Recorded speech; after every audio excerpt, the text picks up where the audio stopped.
a idade de vocês, são pessoas mais novas que a gente pode estar ensinando e compartilhando todo o patrimônio material que a gente consegue lá.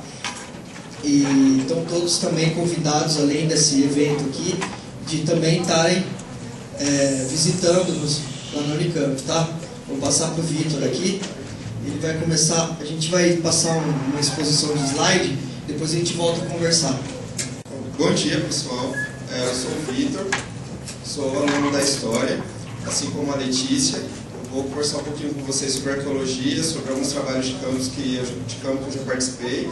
E eu gostaria que vocês fossem participativos, porque se eu ficar só falando não vai ser muito legal. Então quem tiver dúvida durante a apresentação pode levantar a mão, pode perguntar. Ao final da apresentação eu vou pedir que a cada fileira venha até a frente, que eu trouxe alguns materiais pré-históricos e alguns materiais do Império Romano, de mais de 2000 anos, para vocês verem. A gente pode ir conversando e tirando as dúvidas. Antes de eu fazer uma apresentação, falar um pouquinho da minha trajetória, como que eu cheguei na arqueologia, vou passar para a Letícia, que também há algum tempo atrás estava sentado nessas cadeiras, como vocês, foi aluna aqui do colégio. Ela pode falar um pouquinho também sobre ela, sobre a trajetória dela. Olá pessoal, tudo bom? Bom, eu já estive aí como vocês estão sentados, que eu estudei aqui no liceu, minha vida inteira praticamente. E graças aos professores de história daqui, que foi o Carlos, o PH, não sei se vocês tiveram aula com ele, e que eu decidi fazer história. Então, prestei vestibular para história, entrei no Unicamp, estou no terceiro ano. E arqueologia também é uma coisa que me interessa bastante. E espero que vocês gostem, é bem legal. E vou passar para o Vitor para ele continuar e dar uma palestra. Obrigado. Bom, atualmente eu estudo na Unicamp, como foi falado, estou no terceiro ano do curso de História. Eu e a Letícia somos colegas de classe. Eu entrei na universidade com 17 anos, então eu acabei de sair do ensino médio, já entrei direto na Unicamp. Moro muito longe daqui, acho que é sempre legal falar, eu moro quase já no Pantanal. É São Paulo ainda, mas ficará difícil sair de São Paulo para Mato Grosso do Sul. E até tem alguns materiais que eu trouxe que foram escavados na minha região, isso é interessante de mostrar. Assim que eu entrei na Unicamp, eu sempre quis estudar História também, grande influência dos meus professores de História. A arqueologia, tive interesse, mas para mim era algo que estava muito distante, que estaria na Europa, no Egito, que não teria no Brasil. Mas entrando na universidade, eu pude perceber que é algo que existe sim no Brasil, que está perto, que eu pude trabalhar já em campos de arqueologia e vocês também podem trabalhar. Logo no primeiro ano, nós temos uma matéria que é chamada História Antiga, que é dedicada aos estudos desde a pré-história, que eu acredito que vocês estejam tendo aula nesse momento, até passando por Grécia, Roma, Egito, até mais ou menos 476 d.C. Então é um período de 5.000 anos da história que a gente aprende em um semestre.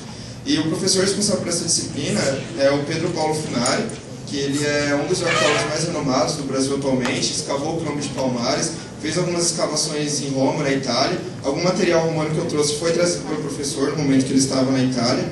E ele trabalha constantemente com esse diálogo entre história e arqueologia, até porque não tem como nós trabalhar com pré-história, trabalhar com Grécia e Roma, se não levar em consideração a arqueologia. E tendo esse contato com o professor, acabei me apaixonando ainda mais pelos temas, principalmente por Império Romano, que é o período da história que eu trabalho especificamente. Trabalho com a questão de diálogo entre antiguidade e modernidade. E isso fez com que, quando eu estivesse no segundo ano, eu começasse a atuar como estagiário no laboratório de arqueologia, que é a Unicamp. Nós temos um laboratório, o Laboratório de Arqueologia Pública Paulo Duarte, leva o nome de um dos primeiros arqueólogos brasileiros.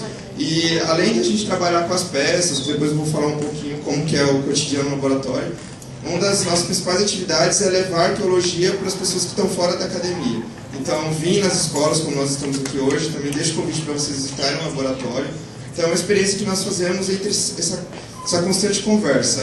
Os alunos da academia, da universidade, vêm conversar com os alunos que daqui 7 ou 8 anos, com vocês, poderão estar lá. Vou reiterar novamente, quero que vocês façam muita pergunta, porque fica mais interessante eu saber as dúvidas e as curiosidades de vocês para falar sobre arqueologia. Porque para mim é muito simples chegar e falar tudo e ir embora, mas eu quero que vocês tirem as dúvidas. Então, acho que a gente poderia fazer um trato de quem tiver dúvida, em qualquer momento, levanta a mão e pergunta. Pode ser? Hoje nós vamos conversar sobre arqueologia. A primeira pergunta que eu faço é: o que é arqueologia para vocês? O que vocês acham que seria arqueologia? Pode falar. Estudo da antiguidade? Mais alguém? Não, tá certa a resposta dele, mas o que vocês mais acham? Além da antiguidade. Lá no fundo. Eu também acho que arqueologia é você achar fósseis, essas coisas que podem ajudar você a estudar a história. Entendi. Também está correto. Mais alguém? Acho que alguma outra coisa discorda dos colegas? Pode falar.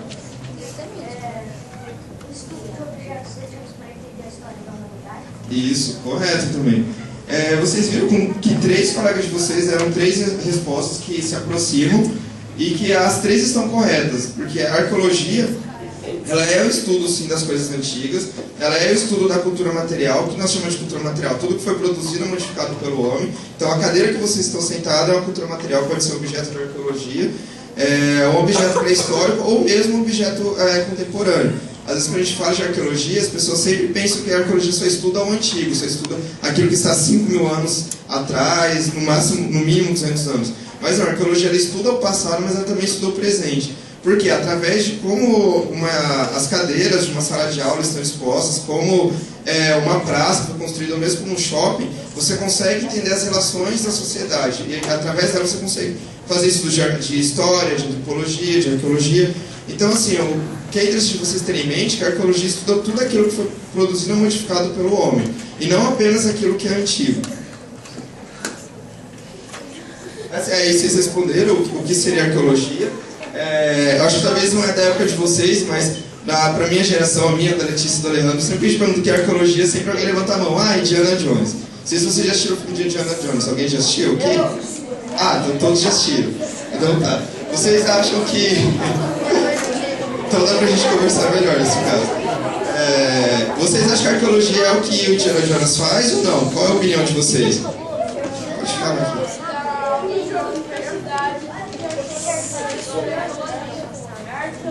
Sim. Lá atrás. Só de falar um pouquinho mais alto, que eu não ouvi, perdão. O Indiana Jones não faz arqueologia, ele faz aventuras e o que ele acha de arqueológico lá ele ensina. Sim, está correto. Excelente.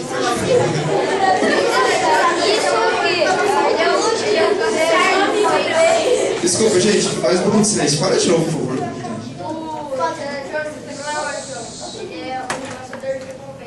Caçador de tesouros, isso mesmo. Geralmente, a imagem que o público tem quando assiste um filme como Indiana Jones seria que o arqueólogo é aquele aventureiro, aquele que caça tesouros, que se mete em aventuras, que tem um vilão correndo atrás de quem vai ficar com o tesouro. Realmente, essa é uma imagem que está muito impregnada no arqueólogo e que provém do século XIX. Quando a arqueologia surgiu, em meados de 1820, 1830, realmente a arqueologia era tida como uma aventura. Então, os primeiros arqueólogos realmente iam para o Egito, iam para a Grécia, para Roma, e eram caça-tesouros. Grande parte dos monumentos, do material que se encontrou hoje no Museu Britânico, no Museu de Paris, e tudo mais, foi retirado desse período do século XIX da Grécia, Roma, do Egito, e foi para grandes aventureiros. Então essa imagem ainda que foi reconstruída pelo cinema através do Indiana Jones, não é que o arqueólogo não é isso, ele não é isso mais. Hoje, atualmente, mas no século XIX, realmente a arqueologia estava muito relacionada com essa questão de caça ao tesouro, caça às aventuras. Só que a partir do final do século XIX, do século XX, quando ela começa a constituir como ciência, aí nós vamos ter um novo tipo de arqueologia, uma nova percepção. Então ela vai se modificando, deixa de ser algo aventureiro e se torna algo como científico, que é o que nós vamos conversar aqui hoje. É isso que eu coloquei aqui algumas imagens de outros exemplos da televisão, do cinema. Por exemplo, é comum quando a gente perguntar o que o arqueólogo estuda. Alguém levantar a mão e falar, o arqueólogo estuda dinossauros. Eu acho que vocês sabem, quem estuda dinossauros, na verdade, é a paleontologia.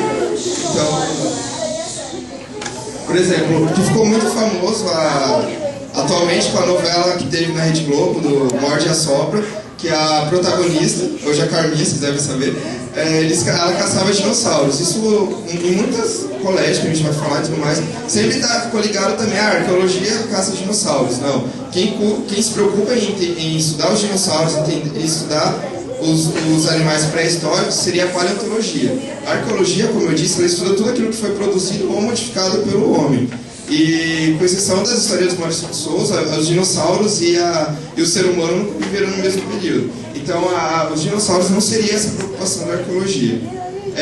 Aqui nós temos uma tirinha do Cascão de Cebolinha, que eles perguntando, um falando para o outro que seria arqueologia, que é algo que está muito relacionado com Indiana Jones, né? Que ele pergunta, um grande arqueólogo não precisa responder perguntas bobas. Arco o quê? Arqueólogo, um sujeito que desenterra alguma coisa, fica rico e famoso, da noite pro dia se diverte pagas. Uau, que profissão da hora. Vocês acham que realmente isso é arqueologia, de acordo com o que eu estou falando, ou não? Pode falar. Isso, Cebolinha, vocês devem ter lido as histórias de Cebolinha do Cascão, que ele troca tudo. Mas ele está querendo dizer arqueólogo. Ele não sabe falar isso, fala tudo errado. Mas então, pode falar. Só fala um pouquinho alto para a gente ouvir. Na verdade, eu vi que não é só isso que ele pensa. Ele só assistiu eu tenho essa história, ele só assistiu na TV uma parte da arqueologia que o arqueólogo estava falando lá. Sim, está correto. Ele está com aquela imagem, uma imagem romanceada de que a arqueologia a gente vai caçar tesouros, que o que nós vamos encontrar vai ser meu, e não é bem assim. Quando você está na escavação, o que você escava, pelo menos no Brasil, tudo pertence à União. Então você não pode escavar e encontrou um anel, algo valioso, e você coloca no bolso e leva para casa. Não, você não pode, você vai ter que levar para um laboratório, alguma instituição, porque o que está dentro do Brasil, o que está dentro das nações, é algo público. Então, o que você escavou numa escavação não é seu, é da União, é do governo. Então, mas isso não está ainda está muito impregnada essa ideia de que, nossa, eu vou escavar, o que eu encontrar vai ser meu, eu vou ficar milionário com isso. O que eu falei com vocês, no século XIX tinha muito essa ideia. E realmente os primeiros arqueólogos, que a gente chama de arqueólogos, faziam isso mesmo. Iam para a Grécia, para o Egito, para Roma, e tiravam as coisas, colocavam no bolso e levavam para casa, depois revendia para museus e para colecionadores. Hoje há uma grande discussão, por exemplo, de que o Egito, Grécia, está pedindo de volta esse material que foi levado para a Inglaterra, para a França, que volte para os seus países de origem. Por quê? Pode ser considerado como roubo, partindo das políticas atuais. Realmente essa é a ideia, vamos pegar tudo o que for possível, os grandes descobrimentos e levarmos para casa. Alguém levantou a mão ali? Não? Então aqui eu coloquei uma breve explicação do que seria arqueologia. A palavra arqueologia em grego significa conhecimento dos primórdios ou relato das coisas antigas. A essência da palavra diz isso mesmo, relato das coisas antigas, como eu falei para vocês. A arqueologia não está preocupada apenas com o passado, mas também com o presente. Porque quando você vai estudar algo do passado, você está estudando porque você quer entender o nosso presente. Então, tem esse constante essa relação entre a arqueologia e o mundo contemporâneo. E aí, simplificadamente, seria o estudo dos homens a partir de sua cultura material, daquilo que foi produzido ou modificado por ele. O arqueólogo parte dos vestígios materiais, de artefatos, para compreender as relações culturais, sociais e econômicas de uma sociedade. Então, repetindo tudo que foi produzido, desde uma cadeira, uma colher, até um prédio, um shopping, que foi produzido pelo homem, ele é um objeto de estudo da arqueologia. Alguma pergunta? Alguém fizer uma colocação? Não? Vocês pegaram isso da onde? De qual imagem? Volta um pouquinho. Não, vocês pegaram da onde? Não, esse texto foi eu que escrevi. Mas tem algumas... Depois eu vou passar 2 livros para vocês, que são livros fundamentais e bem didáticos acerca da arqueologia. Acho que eu posso ir passando agora, que é esse Arqueologia Passo a Passo, que ele foi escrito por um arqueólogo francês e publicado no semestre passado pela Companhia das Letras. E eu indico que vocês, professores, também até a escola adquiram, que é um manual de arqueologia mesmo voltado para a idade de vocês. Então tem bastante imagens, aqui vai explicando o que é a escavação, o que o arqueólogo estuda. Aí eu vou passando aqui pelas fileiras. Como é que chama o livro? Arqueologia Passo a Passo. E tem esse outro, chama Arqueologia, que é o do meu professor, Pedro Paulo Funari. Ele é um pouquinho mais difícil, assim, porque é mais voltado para alunos do ensino médio, alunos que entram na universidade. Mas caso alguém tenha interesse de comprar também, eu acho que seria excelente para vocês lerem. Aqui ele vai estar explicando mais ou menos não, muito bem o que seria arqueologia. Os textos que eu coloquei nos slides, eu não coloquei citação porque foi eu mesmo preparando os slides que escrevi. Então, o arqueólogo ele estuda novamente as sociedades através da análise interpretação de seus restos materiais. Alguns até vão falar, arqueólogo trabalha com lixo, porque basicamente o que ficou do passado é aquilo que foi jogado fora.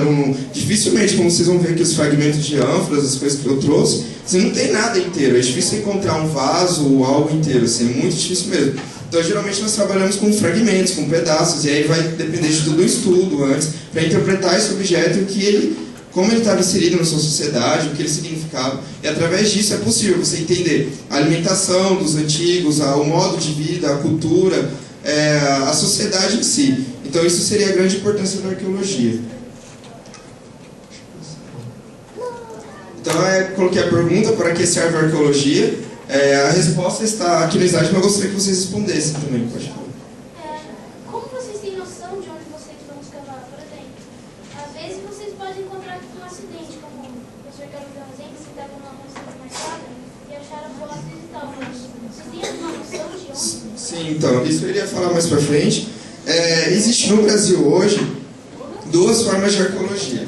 A arqueologia acadêmica, que é aquela como é o nosso caso, que estamos dentro da universidade e tem toda uma pesquisa, e a arqueologia de contrato. Como funciona? Quando você está na arqueologia acadêmica, você está desenvolvendo alguma pesquisa e você tem interesse em pesquisar algo, ou seja, alguma comunidade pré-histórica, alguma comunidade indígena, ou até mesmo os escravos, como teve a escavação em Palmares, e atualmente tem uma escavação no sul do país, que eu estou participando, que é sobre a arqueologia da escravidão. Então, você não vai chegar simplesmente no local e vai começar a cavar e jogar terra e procurar. Não, tem todo um estudo antes. Por exemplo, se você está estudando a arqueologia da escravidão. Então, através da bibliografia, através de livros, você vai fazer uma pesquisa sobre escravos, sobre as possíveis comunidades de escravos que habitaram em determinada região. Depois de um levantamento de pesquisa, que não é feito só por um arqueólogo, é uma equipe. Como você vai escavar? Precisa ter um arqueólogo, um historiador, um biólogo, um geógrafo. A arqueologia, acho que como o professor já falou para vocês, ela é multidisciplinar. Então, precisa de vários pesquisadores para se trabalhar numa escavação. E a partir desses estudos você começa a escavar. Só um minutinho, já passo para vocês.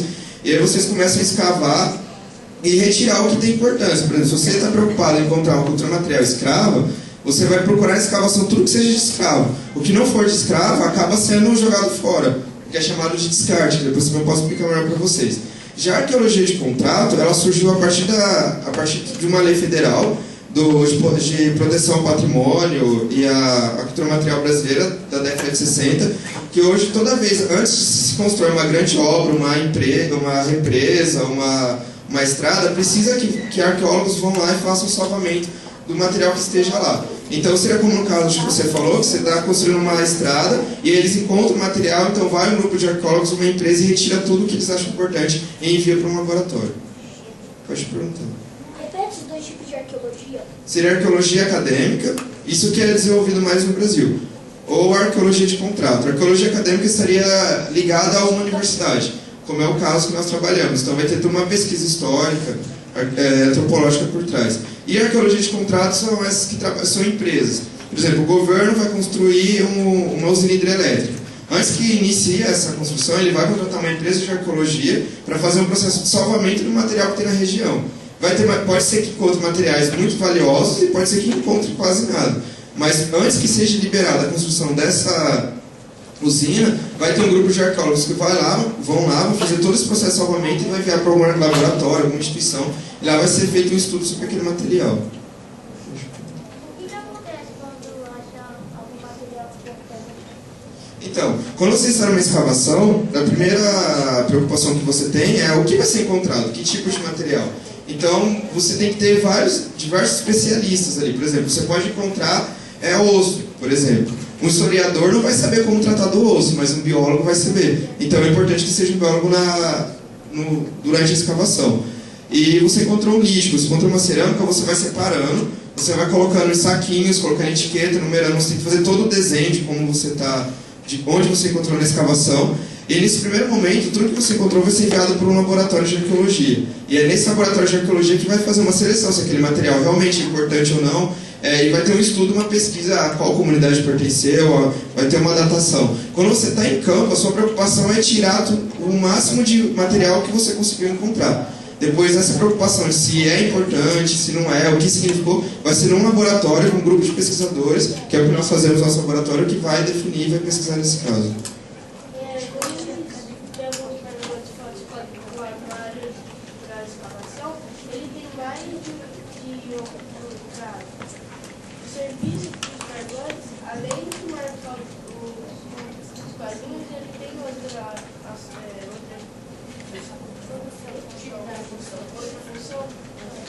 os barbantes, você está falando? Não, seria mais para... Isso eu ia falar também, porque como você vai escavando, vocês vão escavando em quadrículas, né? Que eu acredito que vocês já fizeram.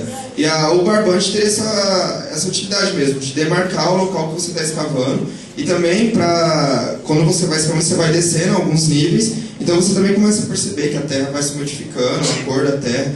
Então, mas o barbante seria para você não perder mesmo qual quadrícula. Por exemplo, você fez várias quadrículas no chão, cada uma vai receber um nome, A1, A2, A3. Então aquele barbante está em volta para demarcar, essa é a quadrícula A1. O que você encontrar naquela quadrícula, você vai registrar numa folha de papel, numa prancheta, o que você encontrou, e aí depois quando você estiver no laboratório de análise, você vai saber, olha, isso foi encontrado na quadrícula A1, isso foi encontrado na quadrícula A3. E a partir disso você consegue fazer um estudo do que poderia ser ali. Poderia ser uma senzala, de repente, no caso se você está trabalhando com ultramatéria escrava, poderia ser uma cozinha de uma casa. Então é fundamental que você tenha essas quadrículas para você entender mesmo o contexto que aquelas peças estão.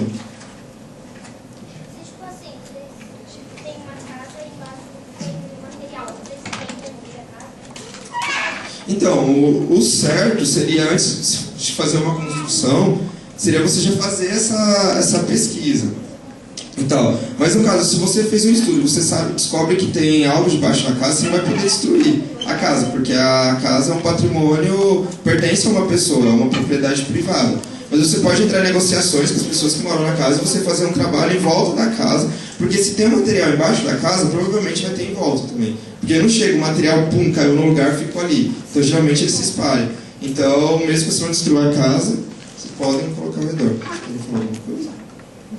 Mais alguma pergunta aqui? Pode falar.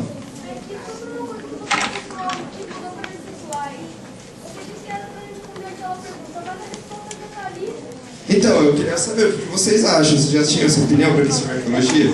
Porque tem gente que fala, a arqueologia não serve para nada, é só pra gente brincar, pra gente escavar. Pode falar.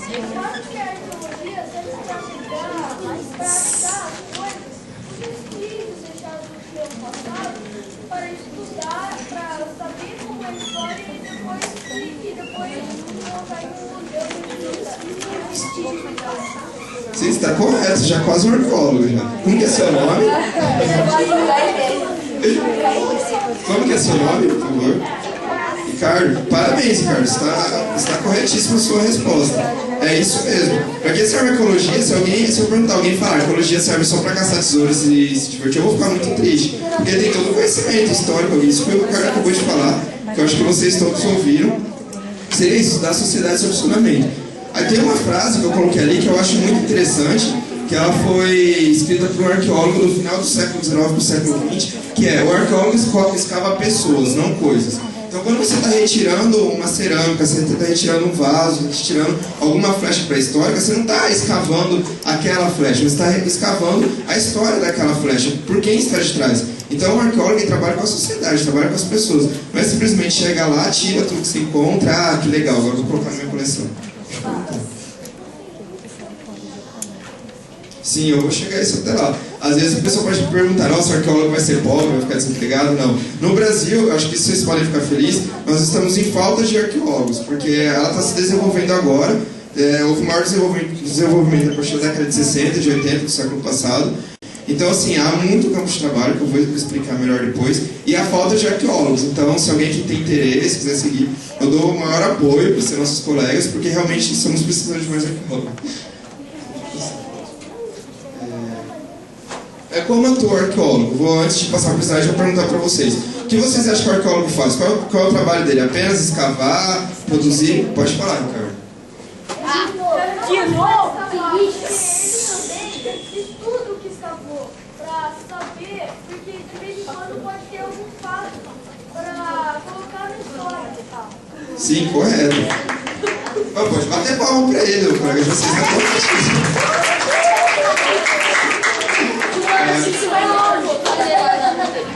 Perdão.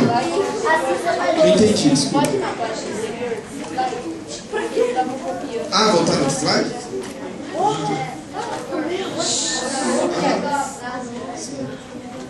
Então eu vou falar para vocês como que atua o arqueólogo.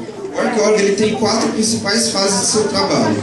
A primeira, que é o que todo mundo sempre liga, que todo mundo quer fazer, é a escavação. Esse processo de trabalho é o trabalho mais rápido que tem. E seria, no caso, mais fácil, na minha opinião. Depois da escavação, você não pode escavar e acabou, manda para um museu, manda para um laboratório. Não, tem que ter, como o Ricardo falou, tem que ter esse estudo. Na escavação você já fotografa, você documenta. Depois que você escavou, você envia para um laboratório. Seria a segunda fase do trabalho arqueólogo. Então, no laboratório, ele vai lavar as peças, ele vai analisar. Dependendo das peças, se for pré-histórica, se encontrar carbono perto da escavação, pode fazer a análise química através do carbono 14, datar qual é aquele período daquelas peças. Depois disso, ele ainda vai ter uma produção, então ele tem que divulgar, escrever artigos, escrever livros sobre aquilo e finalmente ele levar para a sociedade. Depois de todo esse processo, ele vai em escolas, vai abrir seus laboratórios para passar para os alunos, para as comunidades o que foi escavado. Porque não teria graça eu ir lá escavar, tirar um monte de material e ficar só comigo. Então é interessante depois passar para vocês também. Pode falar aqui. Então, como eu falei, antes de você iniciar uma escavação, há toda uma pesquisa histórica. Então você já vai conhecer mais ou menos o sítio arqueológico que você está, de qual ano pertenceu. Por exemplo, a escavação que eu participei foi na cidade de Pelotas, Rio Grande do Sul, e foi numa antiga charqueada. Charqueadas são fazendas onde havia produção de carne seca. No século XIX. Então nós sabemos que as charqueadas foram construídas no século XIX, então o material que nós encontrarmos ali, de cultura material escravo, ou até dos senhores, pertence provavelmente ao século XIX. Sim, eu tenho algumas imagens, a gente achou o período que eu fiquei na escavação, nós encontramos bastante correntes de escravos, bastante pregos que eram utilizados para prender os escravos, também alguns fragmentos de louça, de vasos que eram utilizados na alimentação dos escravos. Houve também a escavação na antiga senzala, onde que deu para encontrar bastante objetos de tortura e tudo mais. Mas sempre vai ter essa pesquisa anteriormente de você ir para campo. Isso no caso da arqueologia histórica, porque também pode dividir a arqueologia pré-histórica e histórica. Tudo que veio antes de 1492, antes da chegada dos europeus na América, vai ser pré-histórico. E após 1492, histórico. Quando é algo muito antigo, o maior sonho do arqueólogo é que ele encontre carbono, algo queimado, como poderia chamar assim? Carbono. Restos de fogueira perto da escavação, porque a partir disso você faz teste de carbono 14 e você consegue datar mais ou menos a qual período pertence aquele sítio. Mas como eu disse, tem um grande trabalho, você tem que estudar, você tem que pesquisar, você não pode ir para campo sem ter já informações de qual aquele sítio que você está escavando. E a data exata você nunca vai ter. Não dá para falar, isso foi de 1890, não. Você vai ter datas aproximadas. Perguntar, acho que ali atrás que levantou primeiro, acho que eu passo por você. Quando vocês vão escavar lá no lugar, vocês usam algum aparelho que ajuda a captar o que está lá embaixo da terra para vocês? Sim. Há alguns aparelhos, por exemplo, para você localizar metal. Que antes de você começar a escavação, você passa com o aparelho na terra e se tiver metal, ele vai apitar, então você vai saber já onde vai ter o metal. Mas o que você usa mesmo na escavação, eu trouxe algumas coisas aqui, objetos bem simples, seria a pá de pedreiro, pincel, acho que vocês já fizeram algumas escavações de brincadeira e já utilizaram isso. Pode perguntar. O que vocês fazem para descobrir a data que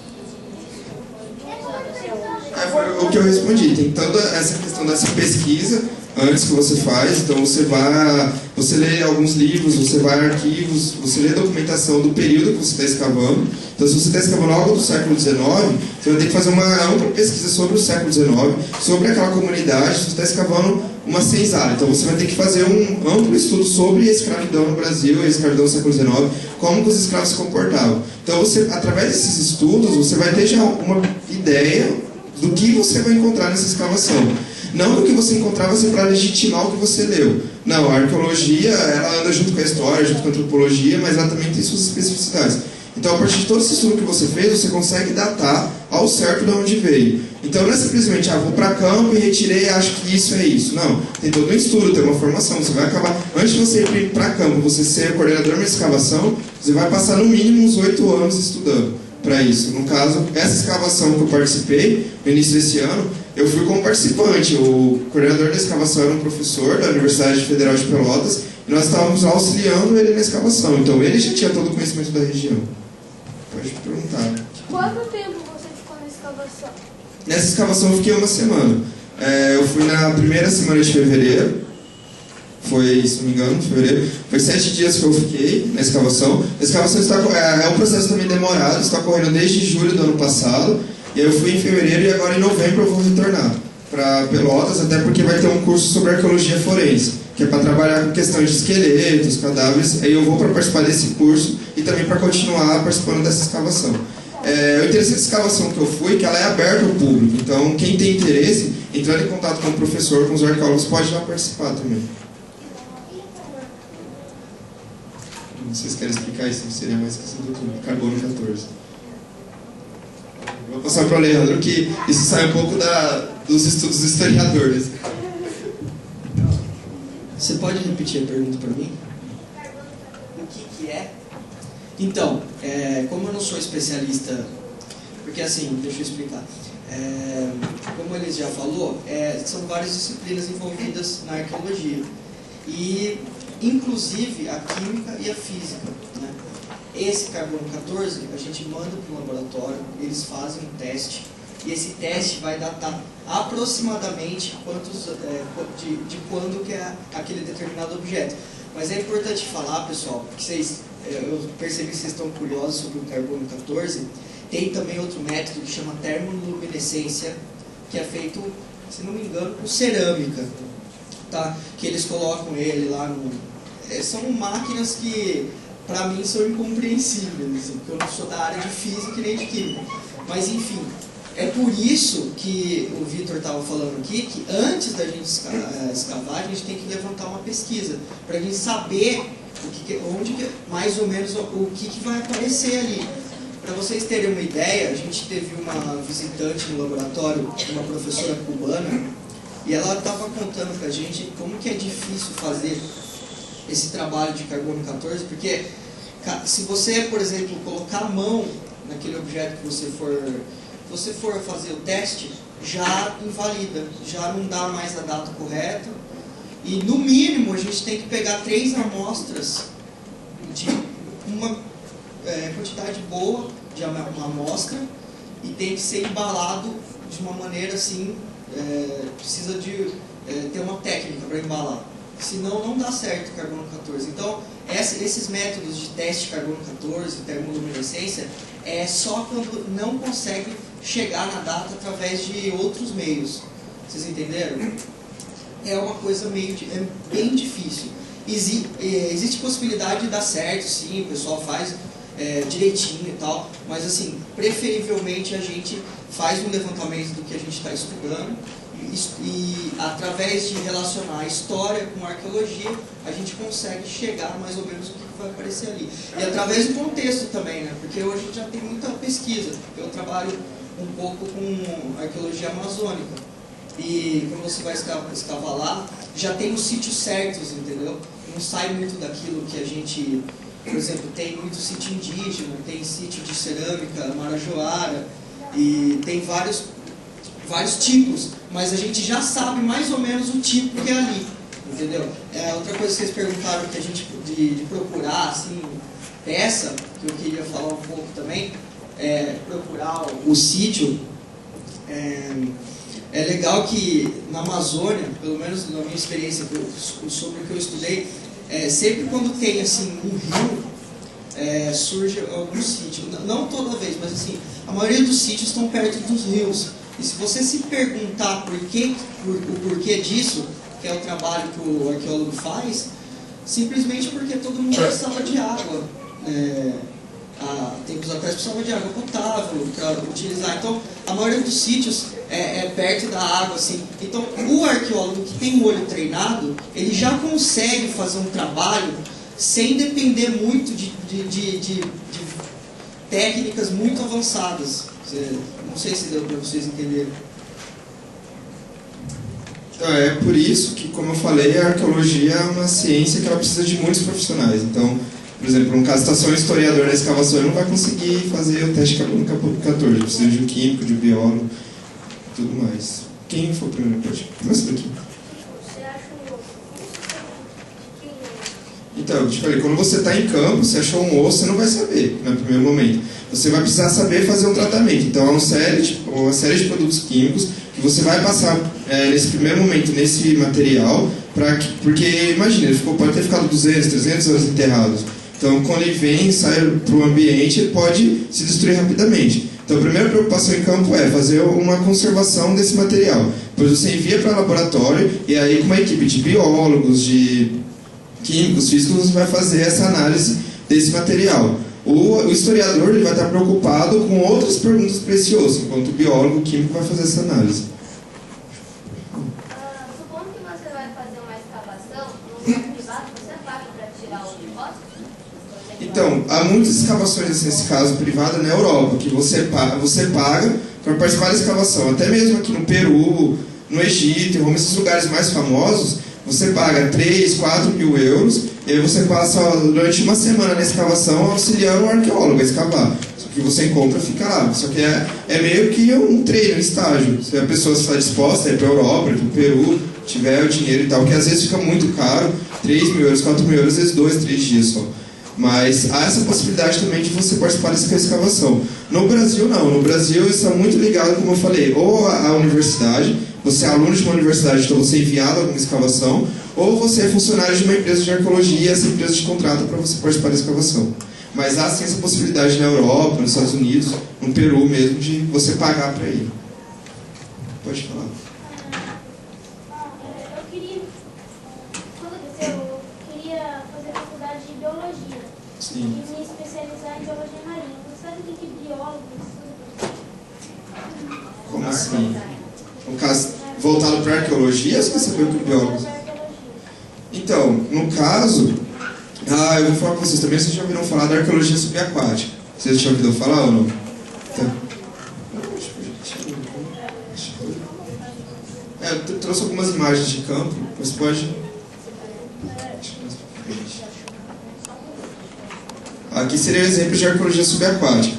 Por exemplo, se você é um biólogo marinho, seria muito interessante que você aplicasse isso à arqueologia subaquática, porque com os seus conhecimentos de biologia marinha, você ia conhecer todo a fauna e a flora marinha, você ia saber como mergulhar, você melhor saber como tratar esse material que vai ser encontrado dentro da água. Então, nesse caso, seria muito interessante, sim, que você fizesse um curso de graduação em biologia. No mestrado e no doutorado, você fizesse uma especialização voltada para a arqueologia subaquática, e aí depois você poderia trabalhar tanto na área de arqueologia como na arqueologia subaquática. A arqueologia subaquática é algo também que está surgindo recentemente no Brasil e que precisa de muitos profissionais e que tem poucos. Na verdade, a grande maioria que faz esse trabalho são os mergulhadores, alguns aventureiros até. Então, acho que seria muito interessante você seguir por essa área, sim, seria possível. Aqui mesmo na Unicamp. Você entrou na Unicamp no curso de Biologia, especializa em Biologia Marinha, faz um estágio com nós lá no laboratório, seria muito interessante. Pode começar. Quando vocês acham, na arqueologia de campo, vocês encontram um crânio humano. Se vocês precisam reconstruir ele, que tipo de material vocês usam? Argila, gesso? Então, esse primeiro contato vai ser a mesma coisa que eu respondi na questão do osso. Há algumas substâncias que você preparar com cola, PVA, com alguns... Deixa eu ver aqui que eu estou no curso. São algumas resinas parafinas. Com a parafina e cola PVA você faz uma substância para você proteger esse material nesse primeiro momento. Então você encontrou um crânio humano, você há duas possibilidades.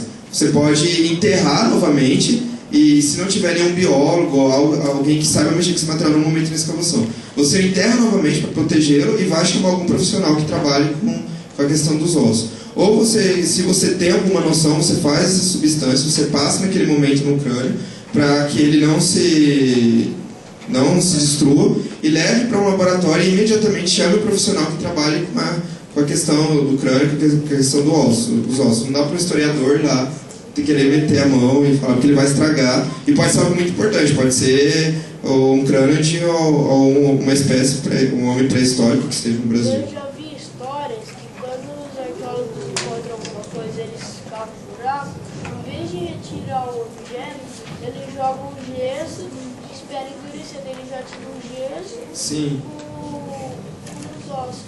seria uma possibilidade também. Mas desde que esse arqueólogo ele tenha um profundo conhecimento do que ele está fazendo. Às vezes, uma escavação você vai ter pessoas especialistas na história, na antropologia, e aí, se ele não tem essa especialidade, sabe como fazer, o melhor seria a forma que eu te falei. Faz essa substância mais rápida, protege, manda para o laboratório imediatamente, ou enterra novamente e chama um profissional, no caso. Sempre tem que ter um grande cuidado com o que é encontrado em campo. Pode perguntar você aqui, da frente.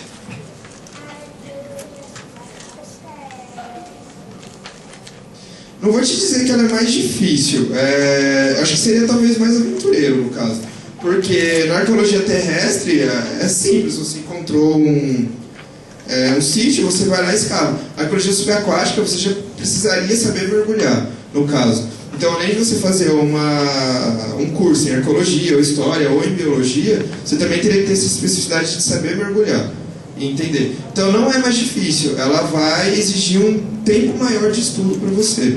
Mas um arqueólogo que sabe escavar na terra, que trabalha com arqueologia terrestre, se ele souber mergulhar, ele também vai trabalhar com arqueologia subaquática. É claro que há alguns métodos diferentes, como você vai trabalhar com o material subaquático. E aquele mesmo problema da conservação, você não pode tirar o material simplesmente e levar para o solo. Então você tem todo o cuidado que você tem que fazer dentro do próprio sítio mesmo. Porque como você está vendo aqui, eles estão... Essa imagem é do Mediterrâneo, ali na costa da Itália, e que eles encontraram fragmentos de ânforas do Império Romano, que eu trouxe algumas ânforas para vocês.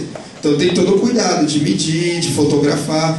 Na maioria das vezes eles nem vão tirar o material da onde foi encontrado, eles vão registrar e vão levar as imagens para o laboratório. Ou pegam um pequeno fragmento e levam para o laboratório para analisar. Quando eles estão procurando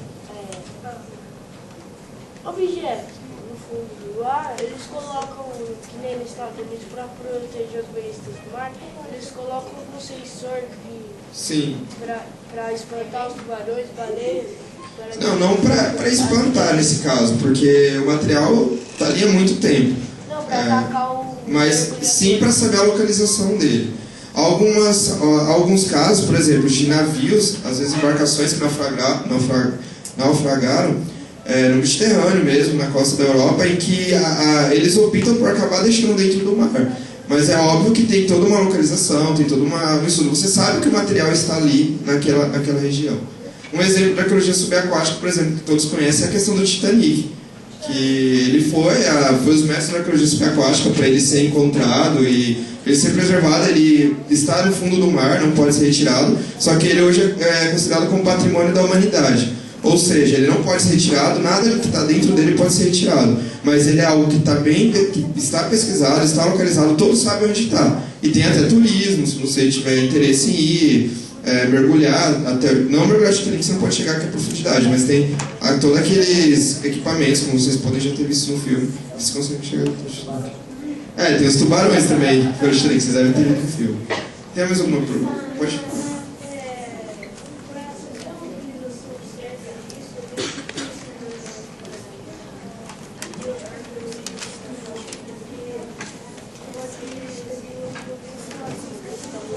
Sim, não, tem toda essa questão. Uma coisa que a gente tem que ter em mente é que a arqueologia nunca é exata. Nunca é isso, ponto final. Então você vai saber ao certo a localização de que ele está. Mas você não vai perder o objeto de vista. Olha, ele estava aqui e de repente sumiu. Mas que ele não vai...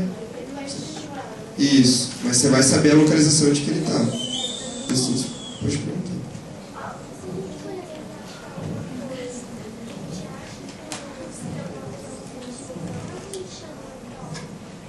Então, no caso, vocês aqui em Campinas, eu acho que o jeito mais fácil seria nos procurar, na Unicamp. Porque nós temos uma equipe de professores, pesquisadores, especialistas. Então, se vocês encontraram um material que, eu acho que talvez seja Guarani, pré-histórico, talvez seja algo de escravo. Então, o mais interessante, há pessoas que fariam, nossa, que lindo, vou pegar para mim. O que eu falaria para vocês fazer? Ligar para o nosso laboratório, enviar um e-mail e falar, encontramos tal objeto. Será que vocês poderiam ver o que é? Se for algo, por exemplo, de alguma comunidade indígena que nós não temos estudado e tudo mais, nós entraremos em contato com outros especialistas para poder ver esse material. Que pode ser, às vezes, a gente encontra um lítico, algo na rua e você nem sabe o que é. E às vezes é alguma coisa que parece que é muito importante, talvez não seja. Então sempre, se você chegar ao caso de vocês encontrarem, o primeiro passo seria procurar algum especialista. No caso, vocês estão aqui em Campinas, poderia procurar a Unicamp. Tá? Eu vou mostrar algumas imagens aqui. Tem as imagens das escavações, antes de eu passar para as próximas perguntas. Pode voltar, né?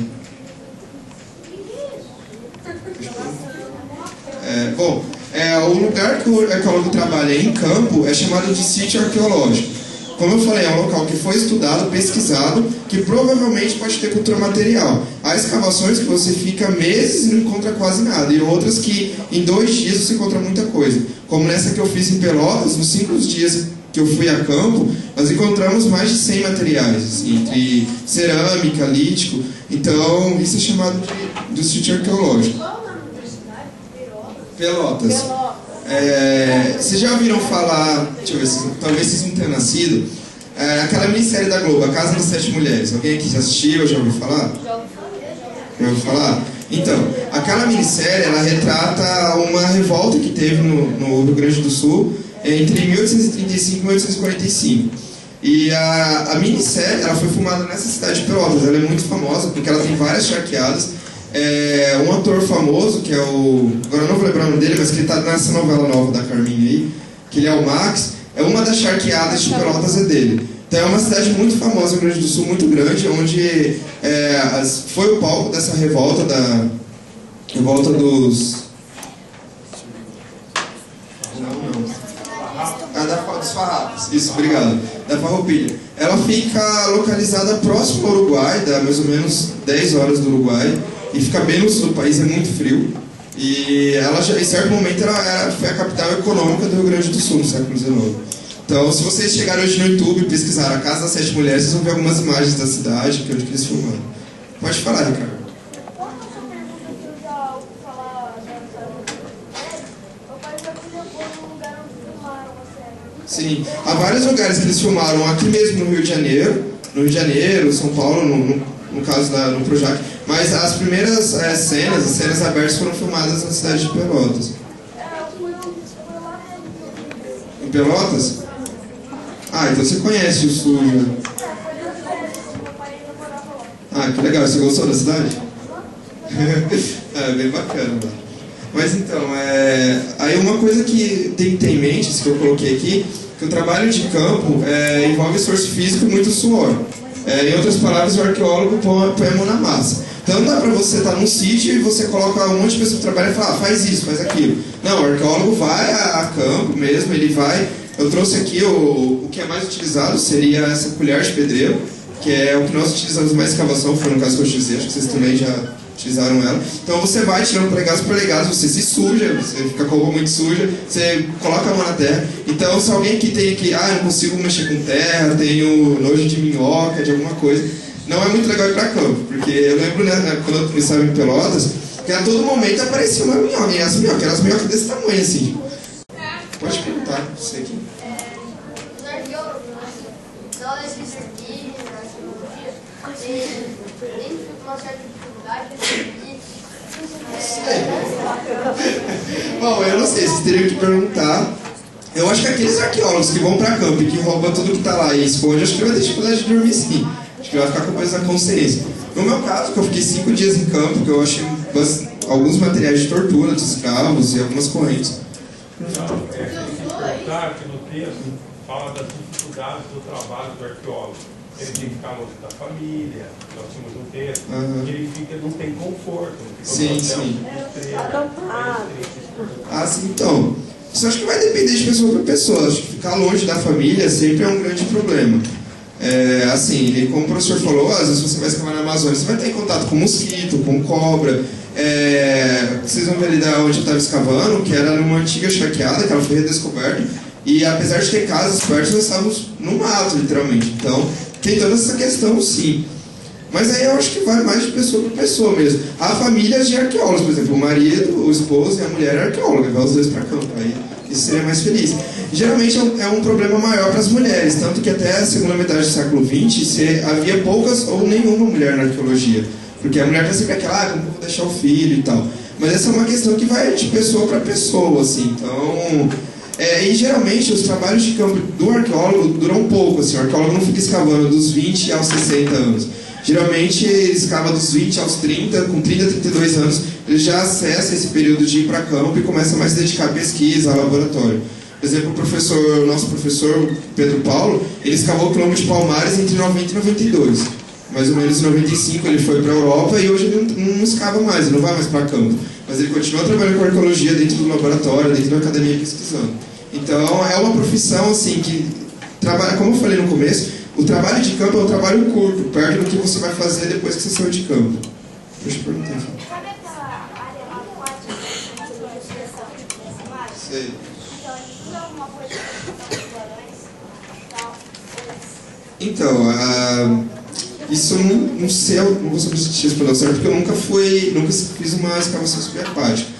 Mas você tem que ter toda uma estratégia, assim, tem todo um estudo também da região. Você não vai entrar, por exemplo, num lugar perto ali do Recife, do Nordeste, que tem muitos tubarões.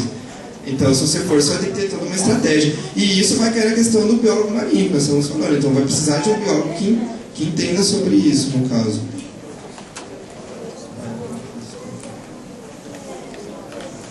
Só para terminar a resposta do aluno que perguntou sobre o tubarão, não sei onde que ele está. Então, nesse caso tem que conhecer o comportamento do tubarão. Então daí ele vai uma pessoa que conhece para a escavação, né, embaixo da água, e quando surge o tubarão ele faz um procedimento lá que o tubarão acaba indo embora. Porque ele tem um comportamento do tubarão. Eu já ouvi falar disso porque eu tive com um arqueólogo subaquático, ele falou sobre isso. Ele disse que se você mexer quando o tubarão passa, ele vai rodear você. Assim. Então, se você der uma cotovelada nele, não precisa ser muito forte, só para dizer que você está vivo. Aí dizem que ele não ataca. Eu não vou querer ir lá e experimentar.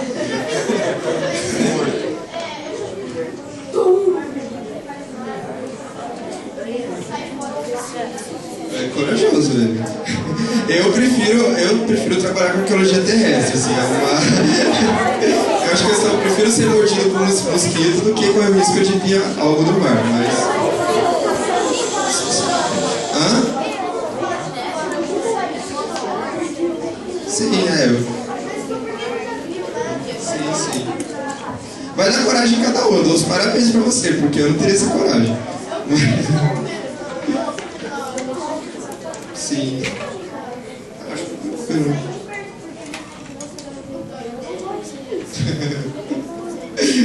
que legal. Só um minutinho, cara. Vocês aqui vão falar alguma coisa? Não? Pode falar, cara. Gente, só um minutinho. Vamos escutar o que o Ricardo vai falar.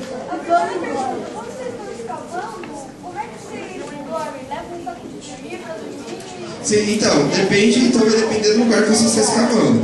No caso, em Pelotas, quando eu fui, o local de escavação ficava dentro da própria cidade. Então nós ficamos num hotel próximo ao campo, foi tranquilo. Mas se você está, por exemplo, na Amazônia, algo que não tem um hotel perto, você vai montar assim, barracas, acampamentos. Então você vai levar para o campo, para a escavação, você vai levar toda uma estrutura, desde comida, roupa para dormir, barracas e tudo mais.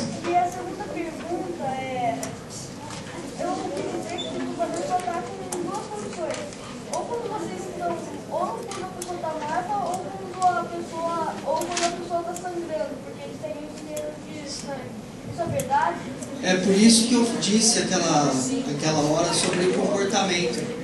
Quando você cotovela ele percebe que você está vivo. Entendeu? Então você tem que, não só o tubarão, mas qualquer animal que você for entrar em contato, precisa de uma pessoa que saiba o comportamento daquele animal. Né? Mas caso que você esteja vivo e se você der uma cotovelada sem querer aquela bola, você está num lugar que quando você for ver, ele vai te atacar, não é? Não, ele sai. Porque o comportamento dele, pelo que eu ouvi do arqueólogo subaquático especialista falou comigo, o comportamento dele é que ele vem, ele dá uma rodeada na pessoa, aí depois ele dá uma mordiscada, e depois, se você não fizer nada, ele vai avaliar que você está morto.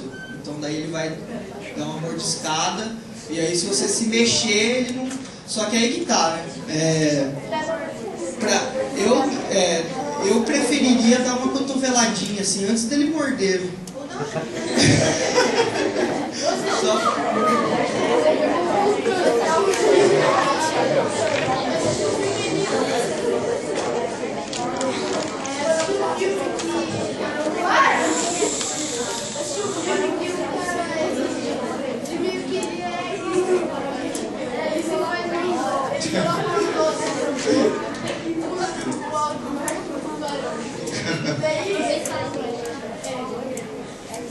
Ele chega perto do tubarão, quando o tubarão vai morder ele, ele vai lá dar um chute na cabeça dele, a cabeça dele sai voando.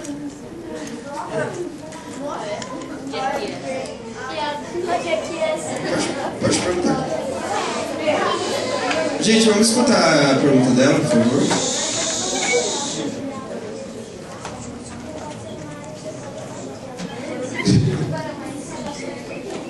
Eu vou falar. Tá precisando de um biólogo.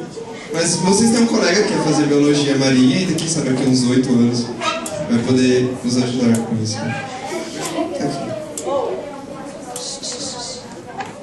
Então, isso pode muito acontecer em campo, porque as peças estão frágeis, sensíveis e tal, pelo tempo que elas passaram embaixo da terra, no caso foi um caso de escavação.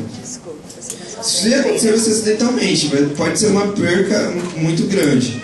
Mas se você junte os fragmentos, há duas opções. Você pode levar os 2 fragmentos para o laboratório, e lá você faz a análise e o estudo como um todo, ou no laboratório você pode mesmo colar, tentar montar o material. Eu acho que o mais interessante seria levar as 2 peças fragmentadas, a partir do momento que está no laboratório. Se acontecer que você está no laboratório, você está manuseando e quebrou, pode ser um problema maior ainda. Então sempre guarda os fragmentos, assim. O arqueólogo, tanto em campo como dentro do laboratório, tem que ter o máximo cuidado de não prejudicar as peças. Mas, assim, não vai acabar o mundo, mas o interessante seria, leve os 2 fragmentos, depois a gente dá um maior trabalho no caso do estudo, para você entender. Ele teria que pagar essa peça? Não. No caso não. Pode acontecer, por exemplo, se a peça foi escavada, enviou para o laboratório, ela está dentro do laboratório e lá ela é perdida ou roubada. Aí a pessoa responsável pode correr o risco de ser presa, porque o material sumiu. E como ele pertence à nação, então o laboratório está com a guarda temporária desse material. Então o laboratório é responsável por tudo que entra dentro dele e os arqueólogos que administram o laboratório também. Então, no caso de quebrar, não vai ter nenhum dano, porque você vai ter os fragmentos. Mas no caso de roubo, de sumir, você pode enfrentar um processo, ou até mesmo prisão de acordo com o material.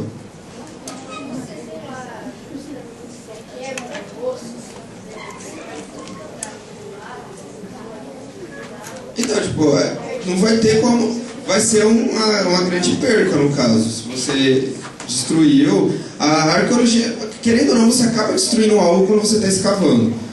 Isso é algo da arqueologia mesmo, que é o mesmo, por exemplo, você está numa escavação sobre a arqueologia da escravidão, que não é escravo, você vai acabar jogando fora, porque não é seu interesse. Então você também já está destruindo. Então não é só destruição de você quebrar. Mas é aquilo que eu te falei, você tem que ter todo esse cuidado de levar os fragmentos para o laboratório, estudar, e não fingir que não quebrou, isso aqui foi sem querer, eu vou jogar fora e ninguém vai ver. Não, então você tem que ter todo esse comportamento. Pessoal, a questão da destruição, né?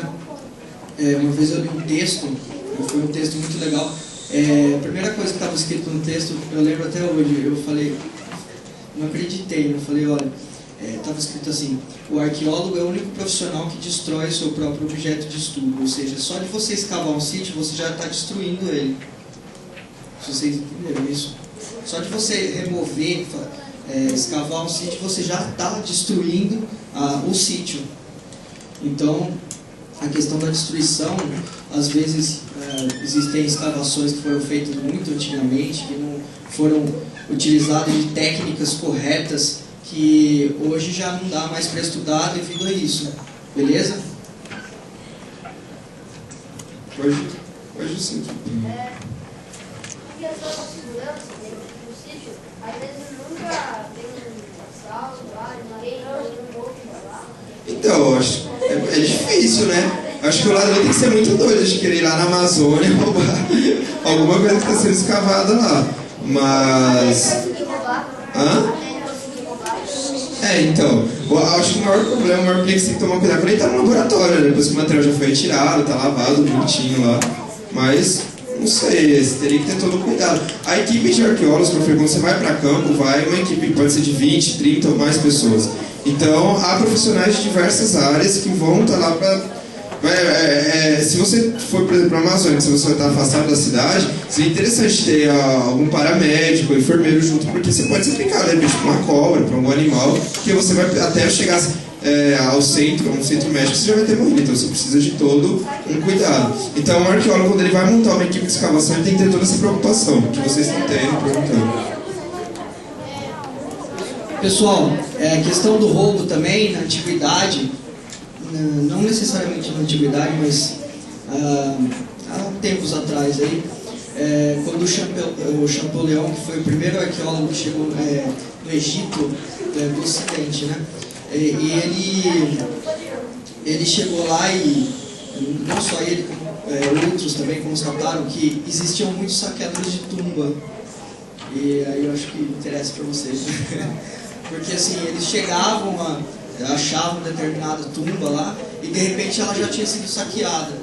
E isso não existe só no Egito, aqui também a gente tem isso na Amazônia. Esses saques normalmente procuram ouro, né? Objetos de metal precioso, de uso ritual, porque, por exemplo, quando você vai na Amazônia em relação aos maias, os astecas ali mais para cima, o ouro para eles tinha um valor espiritual, ritual. Então, obviamente que para eles não tinha um valor financeiro como para nós, né? Então tem muito saque, sim. E não é só não é só no laboratório. São coisas assim, são pessoas que são especializadas em fazer esses saques, procurando ouro, mas de forma assim industrial, né? Assim, não é só aqueles carinhas que pegam e vai lá.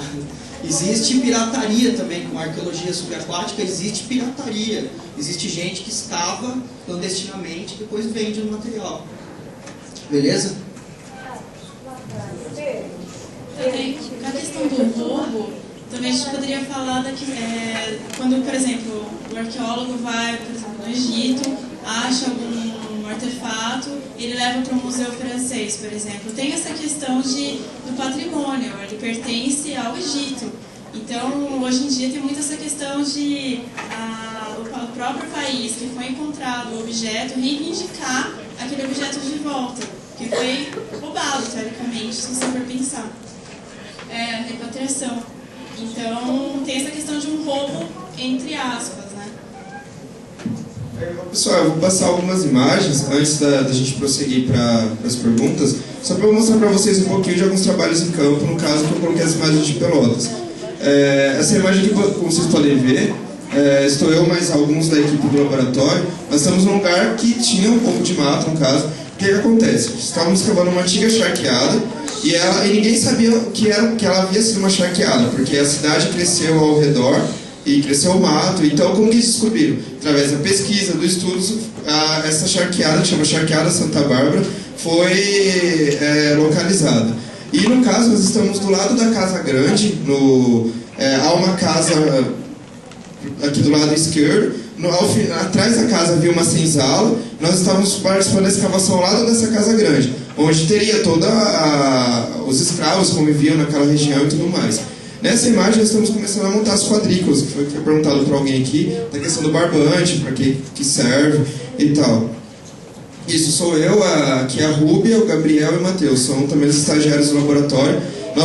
A equipe do laboratório atualmente conta com 20 alunos, fora os professores pesquisadores. Desses 20, 6 foram até Pelotas. Porque há vários outros trabalhos de campo também, agora em julho, alguns outros alunos foram para o trabalho de campo em Sorocaba. Então, há todo o rodízio, sempre nas férias, para não atrapalhar os estudos, porque durante o semestre letivo fica difícil de ir para campo. Então, geralmente nas férias, há algumas escavações que o laboratório coloca nós para irmos. No caso, aqui, vocês podem ver, essa parte aqui atrás seria o que foi a Casa Grande. ainda há pessoas que conviveram na casa, assim, os descendentes dessa família, dessas grandes charqueadas, mas tinha uma grande quantidade de entulho também de mato que a gente teve que tirar. E aí aquele processo, primeiro você faz a demarcação do local. No caso dessa quadrícula que nós estamos, a gente fez 1 metro por 1 metro, mas tem toda uma localização também, a 2 metros de distância da última quadrícula. Então por que fazer isso? Porque você vai encontrando os materiais em diferentes regiões, a partir disso você consegue estudar a questão de como que era o ambiente daquele local, como que se moviam os escravos, como que a cultura material ficou naquela região, tudo mais. Aqui é o Matheus, junto com um aluno da Universidade de Pelotas, na peneira. Que tudo que você vai tirando, então você vai tirando por camadas as terras, o material que você vai encontrando, você vai colocando em saquinhos próprios, separando, já fazendo fichinha, fazendo uma pequena catalogação em campo mesmo. Só que essa terra que você vai tirar, você vai colocando num balde e depois você leva para a peneira. Por quê? Pode ser que haja materiais pequenos que a olho você não encontrou, mas que na peneira ele vai ser encontrado. Então sempre há esse rodízio mesmo no campo, enquanto um está retirando a terra, outro está marcando as peças que foi encontrado, um outro está indo para a peneira, e todo mundo faz tudo, desde o arqueólogo até o aluno que está ali ensinando. Geralmente, pelo menos nessa escavação que eu fui, todos participam de tudo. Aqui são 2 formas de escavação também que eu coloquei, que existem. Também uma delas, o desenterramento, está muito ligado ao que o Alejandro estava falando, e a Letícia também, da questão dos assaltos em alguns sítios, que foi uma técnica desenvolvida no século XIX, quando a arqueologia estava se constituindo, e consiste em você tirar toda a terra e tentar tirar o maior número possível de material, sem ter esse cuidado de marcar o que você está sendo tirado, de fazer uma análise em campo mesmo. E hoje é o que nós utilizamos, que é a escavação estratigráfica, que é o que você vai com a pá, tirando camada por camada, então é um processo longo, demorado, mas que com isso você já consegue vendo como os objetos estão localizados, isso facilita depois no estudo. Alguns arqueólogos ainda utilizam o processo de desenterramento, principalmente quando a questão do turismo está envolvida, no caso. É um sítio muito famoso que eles querem liberar logo para o público, então eles vão lá tentar tirar o mais rápido possível para deixar o material. Numa arqueologia que você está com o objetivo de fazer uma pesquisa, algo mais demorado, algo mais completo, como foi essa que eu participei, você vai usar a escavação estratigráfica. Alguma pergunta? Cristina, vou dar para falar.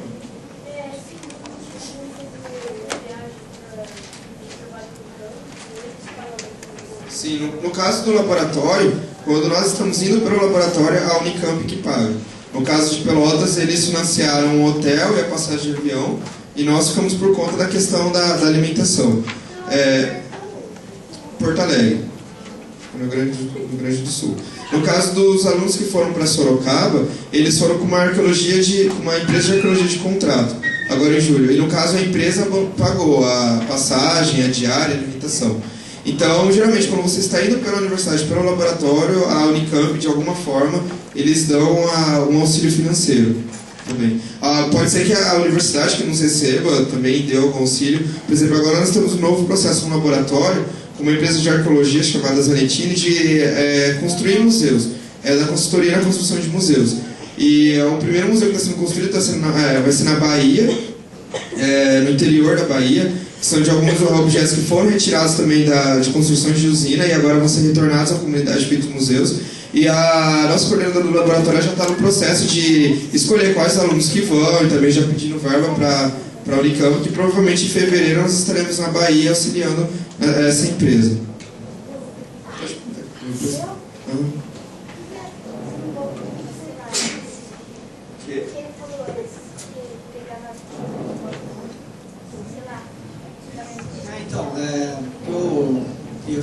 Sobre os saqueadores de tumba, né? Eu também achei interessante, eu gosto disso. É bem interessante porque na antiguidade o valor do objeto não era pelo estudo, né? Era pelo... Às vezes eles acreditavam que pegando um objeto antigo, esse objeto ia trazer um poder mágico, alguma coisa, sabe? Não era científica. Que nem o Vitor falou, a arqueologia científica surgiu no século XIX, mas a arqueologia já vem desde a antiguidade, esse resgate de material antigo. Só que no século XIX que se tornou científico, né? Então isso tinha muito valor, entendeu? Quando o Shampoo que eu disse, né, que o Shampoo entrou no Egito, eu cheguei a ler um livro, mas eu não lembro se era de história, não sei se era de literatura, mas enfim, serve para ilustrar, sabe? Diz que ele chegou lá e ele já viu no próprio mercado, nos próprios mercados, os mercadores e tal, eles vendiam esses objetos saqueados das tumbas. Então o arqueólogo não precisava escavar, era só ir no mercador porque isso aí é uma espécie de um colecionismo, sabe? São pessoas caçadores de antiguidades, que isso tinha muito valor. Vocês estudaram sobre a Renascença? Não. Só no 7º ano. Sim. O período renascentista também teve muito resgate de obra de arte antiga. Então os arqueólogos também foram a campo procurando muitas obras de arte. Então sempre esses objetos arqueológicos estão relacionados com um valor alto. Eles sempre valem. Então em todo lugar que você for, você vai achar saque. Na Amazônia, por exemplo, eu estava lendo que eles têm um problema muito grande lá com o saque. E inclusive o que foi que divulgou a arqueologia amazônica para a Europa foi uma série de objetos que foi saqueado de cerâmica marajoara, que foram saqueados e levados para a Europa. E aí os estudiosos da Europa ficaram sabendo disso, né? Obviamente que não só por esse meio, mas ajudou na divulgação. Esses objetos saqueados acabaram ajudando na divulgação, e isso resultou que alguns europeus vieram estudar a cerâmica marajoara aqui. Então a questão do saque é uma questão que é contra a lei, mas é uma prática já muito antiga e que vem até os períodos de hoje. É muito fácil você ter um cara lá na Amazônia que tem uma terra e ele mesmo vai lá, pega uma máquina escavadeira e vai falar aqui, acho que tem, enfia a pá lá e de repente, quando quebra a primeira cerâmica, ele para e falou, achei alguma coisa. Isso foi relatado por vários arqueólogos da forma que o pessoal tenta resgatar, né? O pessoal já pega a máquina, vai, não tem cuidado nenhum. Na hora que quebra esse primeiro vaso, o cara parou. Então, é um problema patrimonial. Não é só... são apropriações do patrimônio. Por exemplo, tem problemas não é, por exemplo, um roubo, mas tem culturas, por exemplo, que adotam objetos de outra cultura e que esses objetos acabam ficando dessa outra cultura, entendeu? Eles por exemplo, um machado de pedra, vai um cara lá atualmente, população ribeirinha, e se apropria desse machado de pedra como um souvenir, ou como uma coisa... já foi achado até como um suporte, sabe aquele negócio que você põe para não fechar a porta? Já usaram coisa assim, como esse tipo de coisa. E tem toda uma discussão sobre isso, porque se você achar um objeto arqueológico de uma outra cultura,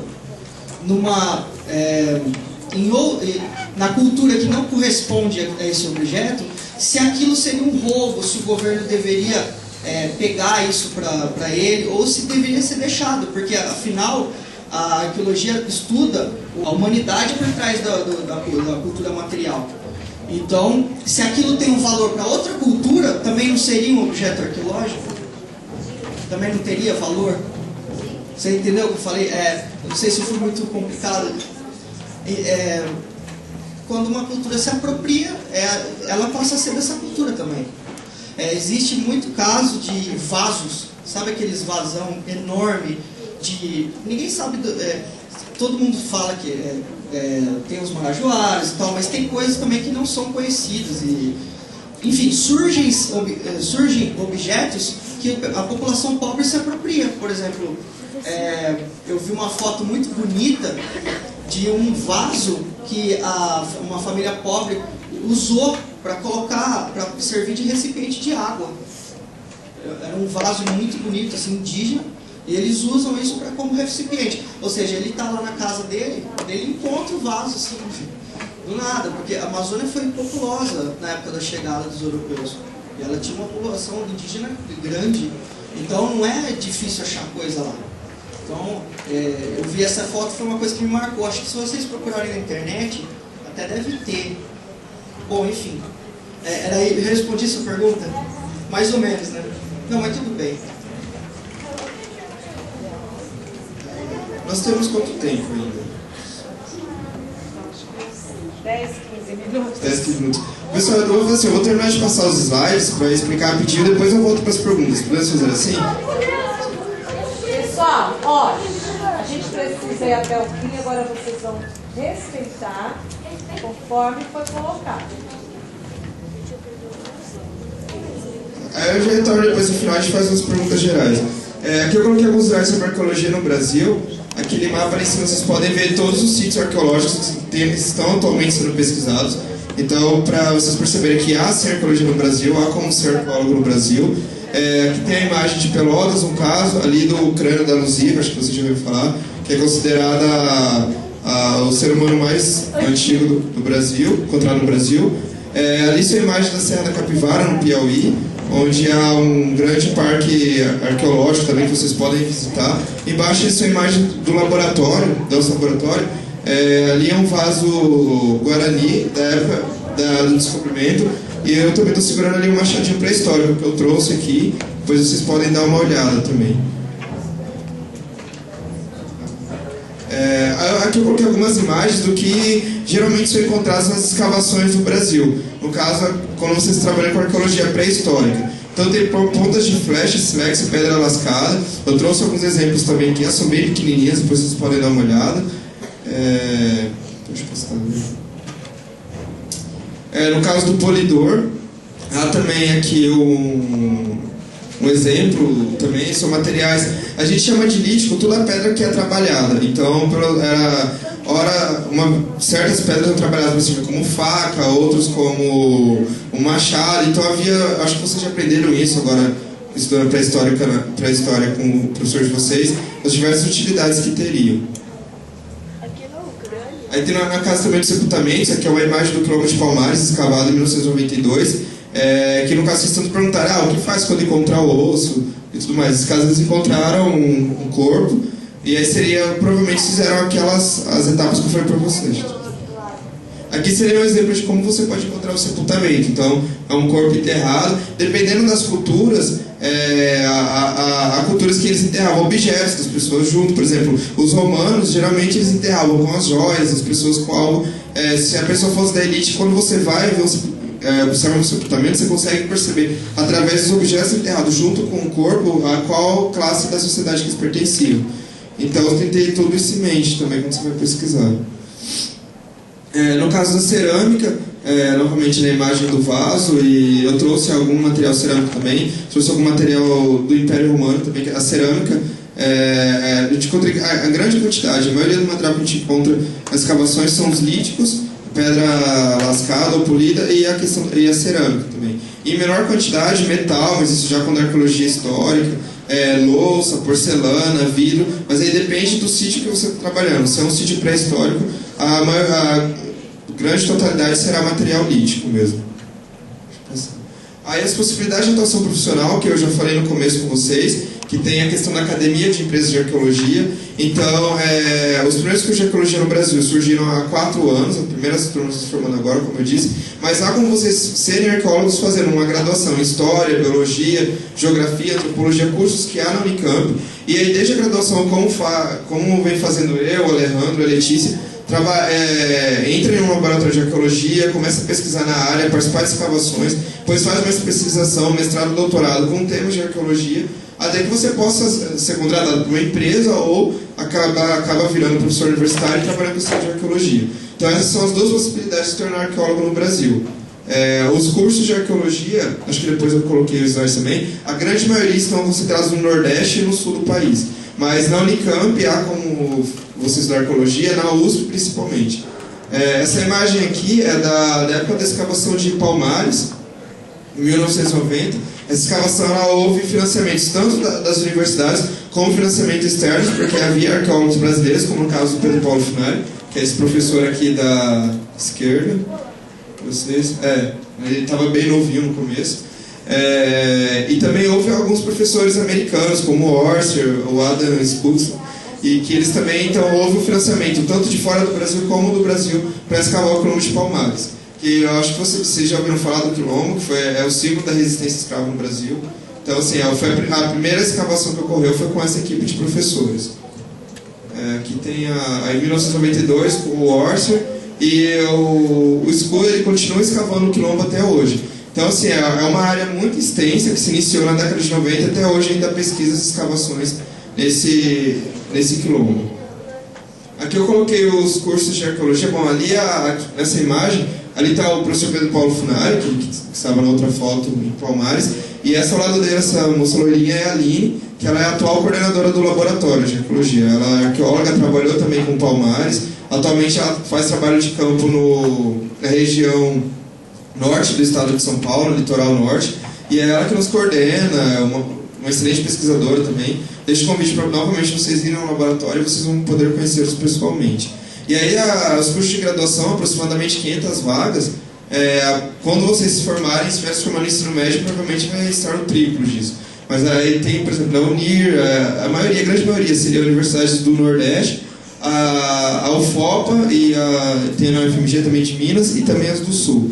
Já a pós-graduação tem, por exemplo, na USP, na Unicamp, tem como fazer. Mas isso eu acho que é a maior preocupação para vocês, quando vocês estiverem no ensino médio e tudo mais. Eu trouxe algo.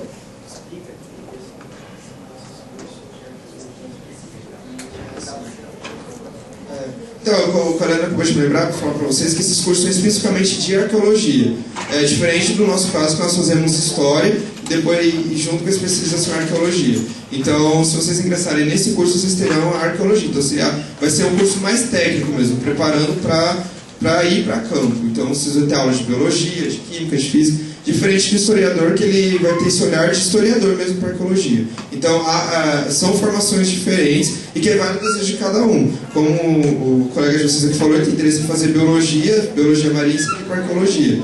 Vai ser muito enriquecedor para ele, mas tem como entrar diretamente no curso de arqueologia e lá ele fazer especialização em arqueologia subaquática. Vou fazer isso também. Eu trouxe alguns fragmentos de ânforas do material romano. Eu conversei com o professor de vocês ainda não estudaram Grécia e Roma, mas é algo que vocês vão... no próximo ano. O Império Romano é uma civilização, vocês já passaram para o Egito, né? A civilização romana vem após o Egito. Roma foi criada mais ou menos em 758, a data lendária ali, e existiu até 475 d.C., com a sua queda. E é uma grande civilização, assim, muito da nossa cultura, muito da nossa política aproveita da sociedade romana. A sociedade da época de Jesus, por exemplo, que dominava ali a região da Palestina, talvez vocês tenham tido já um contato com o que seja Roma nos filmes, Paixão de Cristo, como mais, sempre vê um soldado lá com vermelho, tudo mais. Eu trouxe alguns fragmentos de ânforas aqui, deixa eu mostrar para vocês verem. Bom, ânforas são esses materiais, eram objetos que foram construídos há 2000 anos atrás, ali no período de Cristo mesmo, que eram utilizados por toda a Europa para transportar vinho, azeite e algumas especiarias, alguns produtos feitos com peixe. Então, ele era produzido, por exemplo, na atual Inglaterra, e de lá ele era levado até Roma, onde que lá havia uma distribuição, e posteriormente todas essas ânforas eram quebradas e jogadas num grande lixão. E eu trouxe aqui 2 munições, provavelmente de fuzil, mas elas foram retiradas em escavações no Paraná, elas ainda estão com pólvora dentro. E provavelmente elas podem ter sido utilizadas, por exemplo, em alguma revolta do início do século XIX, fim do século XIX e do século XX. São materiais históricos. Vocês podem ver. Bom, pessoal, eu acho que é isso que a gente tinha preparado. Se vocês tiverem mais alguma dúvida, quiserem falar agora conosco pessoalmente. Primeiramente, em nome também da Letícia, do Leandro, do professor Funari, que é o professor aqui de toda a equipe do laboratório, eu gostaria de agradecer à escola pela recepção, professor, a Vera. Muito obrigado mesmo por essa oportunidade, espero que tenhamos mais oportunidades de fazer essas atividades. Também gostaria de agradecer a vocês pela recepção, pelas perguntas, foram feitas perguntas muito interessantes. Parabéns, vocês são muito inteligentes, acho que vai ser muitos arqueólogos, historiadores, biólogos. Espero encontrar vocês aqui 10, 8 anos em algumas escavações. Vou ficar muito feliz por isso. E também dá um informe que amanhã vai estar acontecendo na Unicamp um evento que chama UPA. Não sei se vocês já ouviram falar que é a Universidade de Portas Abertas. É quando a Unicamp toda ela se abre para receber vocês, que vocês podem ir nos laboratórios de Química, Física, Biologia, e o nosso laboratório ele vai estar aberto para visitações. Eu não pude trazer mais materiais, assim, talvez mais chamativos, justamente porque a equipe do laboratório está nesse momento montando a exposição para amanhã. Então eu deixo o convite para vocês, se vocês puderem falar com o pai, a mãe de vocês puderem ir à Unicamp amanhã e visitar o laboratório de ecologia. Lá eles vão estar dando uma nova palestra sobre ecologia, só que eles vão estar tendo maior tempo para explicar os materiais que nós temos lá. Então fica o convite, mais uma vez obrigado. Obrigado a você. Outra coisa que eu preciso te falar, desculpa. Aqui tem os folhetos, os panfletos do nosso laboratório. Então quem tiver interesse, quando vocês virem aqui na frente, vocês podem retirar um também daqui.